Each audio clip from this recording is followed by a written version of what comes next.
Dir ist dein iPhone runtergefallen und das Display ist gesprungen? Wie du das selbst austauschen kannst, zeige ich dir in dieser Anleitung.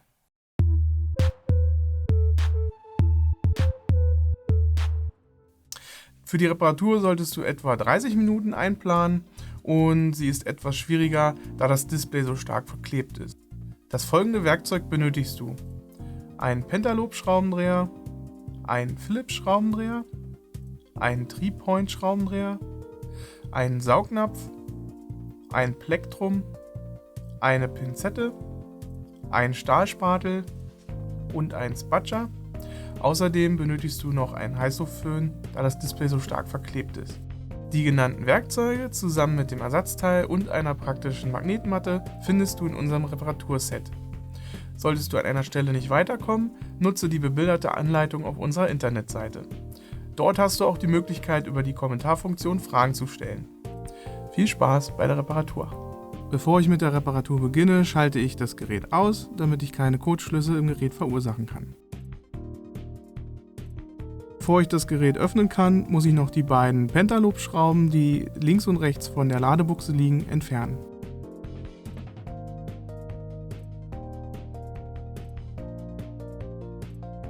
Nachdem jetzt die Gehäuseschrauben entfernt sind, möchte ich das Display öffnen. Dabei ist zu beachten, dass das Display am gesamten Rand verklebt ist aufgrund der Staub- und Flüssigkeitsdichtigkeit. Außerdem ist dabei zu beachten, dass hier auf der Seite die Anschlusskabel liegen, also können die beim Öffnen beschädigt werden, deswegen dort an der Stelle aufpassen. Und zusätzlich ist das Display auf der Oberseite eingehakt, das heißt, es wird nicht wie bei den damaligen iPhones auf diese Weise aufgeklappt, sondern in diese Richtung aufgeklappt, muss aber vorher so weggeschoben und dann, also entriegelt und dann aufgeklappt werden. Ich beginne jetzt also mit dem Erwärmen des Gerätes, damit der Klebstoff etwas geschmeidiger wird.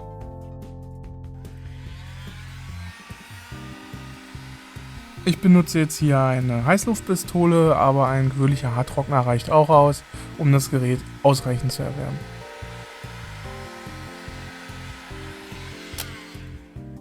Nachdem ich das Gerät erwärmt habe, setze ich meinen Saugnapf leicht über dem Home-Button an und ziehe an diesem und gleichzeitig setze ich mein Plektrum am unteren Rand des Displays an, um diesen zwischen Gehäuse und Display zu bekommen. Sobald ich dort drin bin, führe ich das Plektrum um das gesamte Gehäuse herum. Dabei hört man den Klebstoff sich lösen. Wie gesagt, an der Seite, wo ich jetzt bin, vorsichtig mit dem Plektrum, nicht zu tief reinstechen, da sonst eventuell die Anschlusskabel beschädigt werden. Ich führe jetzt auch das Plektrum auf der anderen Seite entlang und wenn ich es jetzt soweit habe, versuche ich das Display nach rechts zu drücken. Da helfe ich mir dann nochmal etwas mit dem Plektrum, um auch an der Kante den Klebstoff zu lösen.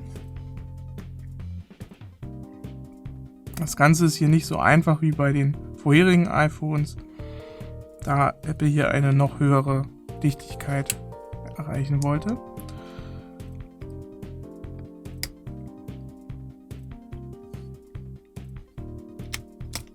So, jetzt kann ich das Display aufklappen, vorsichtig natürlich. Ich möchte ja nichts beschädigen und der Klebstoff hält sich hier noch gut am Display. So, und jetzt kann ich das Display auf der Gehäusekante ablegen und somit die Anschlusskabel nicht beschädigen. Ich habe jetzt hier vergessen, den Saugnapf abzunehmen, deswegen klappe ich das Display nochmal hoch und entferne den Saugnapf und lege es wieder ab. Dabei natürlich auch weiterhin auf die Anschlusskabel achten, dass diese nicht überdehnt werden oder zerrissen werden. Ich möchte jetzt den Akku trennen, zuvor muss ich aber die Abdeckung mit den 4 3-Point-Schrauben entfernen, damit der Akkukontakt freigelegt wird. Den Akku trenne ich als erstes, damit ich bei der Reparatur keine Schäden durch Kurzschlüsse verursache.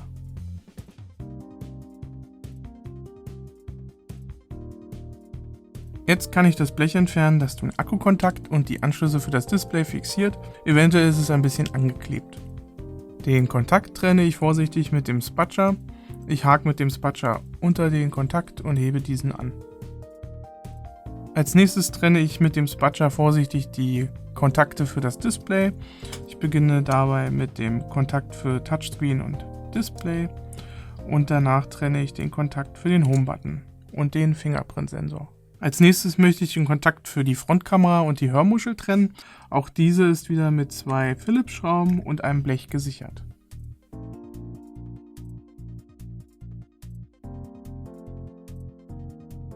Jetzt entferne ich das Blech.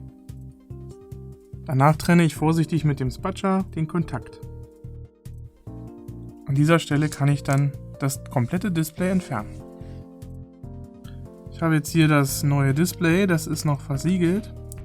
Und bevor ich jetzt die Reparatur starte, möchte ich es einmal testen. Deswegen schließe ich hier zuerst die Anschlüsse für das Display an die Platine an, verbinde danach den Akku, lege das Display provisorisch hier drauf und starte das Gerät. Da der Home-Button fehlt, dauert der Startvorgang etwas länger. Wenn das Gerät dann gestartet ist, teste ich das Display, indem ich mir eine App markiere und diese am gesamten Rand entlang führe und danach einmal im Zickzack über das Display führe. Solange mir die App die ganze Zeit folgt, ist das Display in Ordnung. Nach dem Test schalte ich das Gerät wieder aus. Sobald das Gerät dann heruntergefahren ist, kann ich das Display wieder zur Seite ablegen. Zuerst den Akkukontakt trennen und danach die beiden Kontakte für das Display. Bevor das neue Display eingebaut werden kann, müssen vom alten noch einige Teile übernommen werden. So zum Beispiel die Hörmuschel und die Frontkamera, der Home-Button und die gesamte Rückplatte. Ich möchte jetzt die Hörmuschel entfernen, doch diese ist mit 5 Schrauben und einem Abdeckblech gesichert. Diese muss ich zuvor entfernen.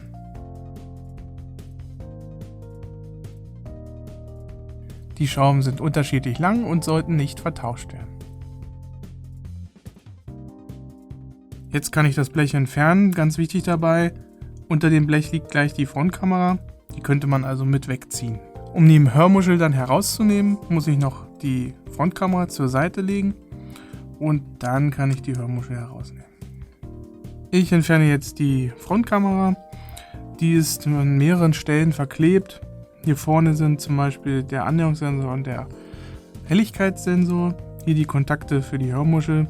Ich muss also vorsichtig vorgehen und alles nacheinander lösen. Ich beginne hier bei den Sensoren für Helligkeit und Annäherungssensor. Diese muss ich vorsichtig aus jeweils einer Führung lösen. Wenn die dann lose sind, fange ich an, das Kabel von dieser Seite zu lösen. Das ist mit dem Displayrahmen hier verklebt. Da muss ich wirklich sehr vorsichtig vorgehen. Manchmal oder hier empfiehlt es sich, das Ganze zu erwärmen, damit der Klebstoff leichter lösbar wird. Jetzt fehlen nur noch die letzten beiden Kontakte und dann müsste ich das alles herausnehmen können. Hier hängt noch ein Sensor. In diesem Schritt möchte ich den Home-Button entfernen. Dieser ist mit 4 3-Point-Schrauben und einem Blech gesichert.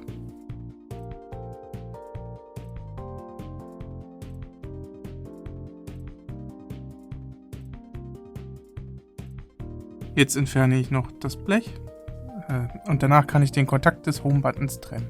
Da die Steckverbindung etwas lose ist, nehme ich mir zusätzlich die Pinzette zur Hilfe. Mit dieser halte ich die Buchse fest und mit dem Spatscher löse ich dann vorsichtig den Kontakt.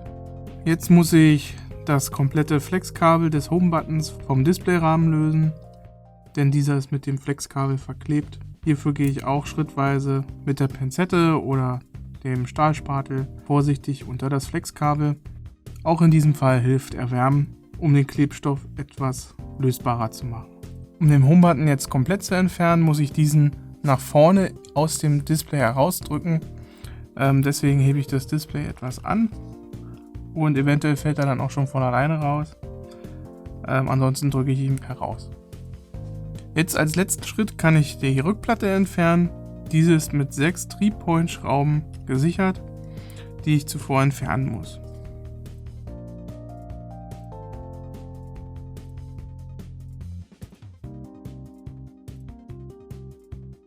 Die Rückplatte kann ich jetzt entfernen. Dabei ist aber ganz wichtig, dass das Anschlusskabel für Homebutton, Display und Touchscreen hier drunter verläuft und verklebt ist. Deswegen muss ich das zuvor nochmal vorsichtig lösen. Dafür fahre ich an mehreren Stellen vorsichtig mit meiner Pinzette bzw. zwischen die Rückplatte und die Displaykabel. Dabei wirklich ganz vorsichtig vorgehen, damit die Kabel nicht beschädigt werden. Ist auch hier auf der gesamten Fläche verklebt, also das dauert eine Weilchen, bis man alles lose hat. Dann, wenn man es aber abgelöst hat, geht es doch ganz einfach. Bevor ich das neue Display einbauen kann, überprüfe ich noch einmal, ob die beiden Displays gleich sind. Manchmal fehlen zum Beispiel die Führung für die Frontkamera und den Annäherungssensor. Die auf jeden Fall übernehmen. Vergleicht auf jeden Fall die beiden Displays miteinander. Ich will jetzt die Rückplatte einbauen und vorher muss ich dafür die Siegel und die Schutzfolie entfernen, die also restlos vom Display wegnehmen. Ich setze jetzt die Rückplatte auf das neue Display auf. Dabei drücke ich das Anschlusskabel hier herunter. Muss aber aufpassen, da auf der Unterseite hier am oberen Rand der Rückplatte noch Klebstoff ist. Ich sollte also zuerst gucken, dass die Bohrungen mit den Gewinden überein sind. Und dann kann ich vorsichtig hier das Kabel durch die Öffnung führen und die Rückplatte ansetzen. Und danach kann ich alles mit den Schrauben fixieren. Beim Verschrauben empfiehlt es sich, die Schrauben nicht sofort fest anzuziehen, damit am Ende noch etwas Spiel besteht, falls eine Schraube nicht durch die Öffnung geführt werden kann. Damit die Rückplatte plan aufliegt, drücke ich sie mit der Pinzette gegen das Display. Das erleichtert mir das Hereinschrauben der Schrauben. Ich bringe jetzt den Home-Button wieder an. Dafür hebe ich das Display an, denn ich muss den Home-Button von vorne hindurchführen. Das natürlich mit dem Flexkabel voran. Dann drücke ich den Home-Button leicht in die Öffnung, hebe hier den Anschluss für den Home-Button etwas zur Seite und drücke dann das Home-Button-Kabel an den Displayrahmen und jetzt ist der Home-Button montiert. Als nächstes verbinde ich dann den Home-Button-Kontakt, damit ich danach den Home-Button wieder sichern kann. Dafür verwende ich das Abdeckblech und die 4 Schrauben. Da der Home-Button-Kontakt etwas nach oben drückt, halte ich einen Finger die ganze Zeit drauf. Die Schrauben sollten nicht zu stark angezogen werden, da sie sonst den Lack an der Front des Displays beschädigen könnten und dann die Spitze der Schraube durchguckt. Als nächstes setze ich das Frontkameraflex wieder an. Ich beginne dafür mit den 4 goldenen Kontakten für die Hörmuschel. Links und rechts davon sind 2 Öffnungen, die hier auf die beiden Nasen geführt werden müssen. Das hilft bei der Positionierung des gesamten Kabels. Als nächstes setze ich dann hier das Mikrofon an. Danach klappe ich mir den Annäherungssensor hier um und führe ihn gleichzeitig mit dem Helligkeitssensor in die Führung. Als nächstes setze ich die Hörmuschel auf. Diese hat die 4 goldenen Federkontakte und die Führung für den Schall, die hier durch die Öffnung im Display geführt werden muss. Also nehme ich die Kamera zur Seite und setze die Hörmuschel dann auf. Danach setze ich die Frontkamera in ihre Führung, halte das Ganze fest, um danach dann das Abdeckblech aufzusetzen. Wenn dieses dann in Position ist, nehme ich mir eine Schraube und sichere das Ganze. Auch hier bei der Hörmuschel und der Frontkamera ist wieder wichtig, die Schrauben nicht zu vertauschen, beziehungsweise auch nicht zu stark anzuziehen, da sonst der Lack an der Front des Displays beschädigt werden kann. Ich will jetzt das Display wieder anschließen und da beginne ich mit dem Kontakt für Hörmuschel und Frontkamera. Da dieses gebogene Kabel nicht so einfach ist, setze ich das Display an der oberen Kante an, nehme mir dann den Kontakt zwischen die Finger und drücke diesen vorsichtig an die Platine. Und danach kann ich das Display wieder in die Ausgangsposition seitlich vom Gerät hinlegen oder ablegen. Ich will jetzt den Kontakt für die Hörmuschel und Frontkamera wieder fixieren. Dafür benötige ich das Blech. Dieser Schaumstoffblock wird das Ganze ein bisschen erschweren, da er das Blech nach oben drückt. Deswegen werde ich das Blech festhalten, während ich dann die erste Schraube ansetze. So, und auch für die zweite Schraube werde ich das Blech weiterhin festhalten, da es etwas absteht. Als nächstes bringe ich die Kontakte für das Display wieder an. Und dafür beginne ich mit dem Kontakt für den Home-Button und Fingerprint-Sensor. Der muss mit einem kleinen Klickgeräusch einrasten. Und danach nehme ich den Kontakt für Touchscreen und Display. Da jetzt alle Kontakte verbunden sind, kann ich den Akku auch wieder anbringen. Jetzt fehlt nur noch das Blech, um die Kontakte zu fixieren, und die 4 3-Point-Schrauben.